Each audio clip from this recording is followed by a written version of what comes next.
Laban ni Manny Pacquiao kontra Mario Barrios na uwi sa majority draw. Alamin ang reaksyon ng NBA World dito. Tara, kwentuhan!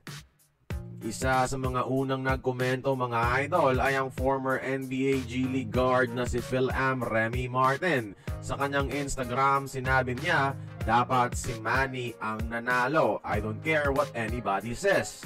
Si NBA Hall of Famer Dwight Howard naman mga idol, nagpakita rin ng suporta kay Manny bago ang laban sa Instagram at gusto nitong manalo si Pacman. Tinawag niya pa itong isa sa mga greatest boxers of all time. Si Miami Heat forward Keisha Johnson naman naniniwala rin na dapat si Manny ang panalo, pati na rin si Atlanta Hawks guard Keaton Wallace. Si 2011 NBA Celebrity All-Star Game MVP mga idol na si Justin Bieber napabilib rin kay Pacman at sinabing Manny still got it.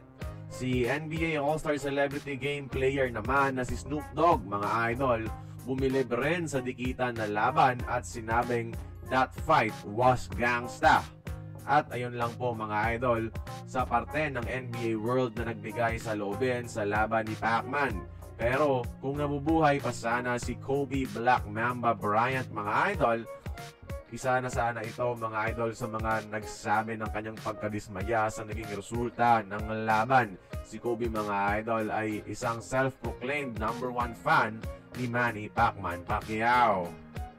Samantala sa mga colleagues naman ni Manny sa boxing, marami rin ang nagulat na hindi si Pacquiao ang nanalo. Kabilang na dyan si Sean Porter mga idol at ang legendary na si Mike Tyson.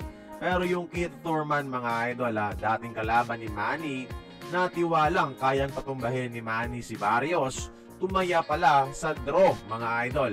Kaya pumaldo ang kanyang pusta for a total of $8,500 or around 430,000 Philippine pesos. Ang maganda dito kay Manny mga idol kahit hindi nakuha ang goal na manalo sa laban, ay nag-take time pa rin itong makipag-interact at pasalamat sa mga diehard fans na naghihintay sa parking lot. Kaya nga siya ang minamahal mga idol ng libu-libong mga boxing fans. Tunay ngang People's Champ. Kaya kayo, sangayon ba kayo sa naging resulta ng laban ni Manny at ni Mario Barrios? Sino dapat ang nanalo? Join the conversation, magkomento lamang sa ibaba.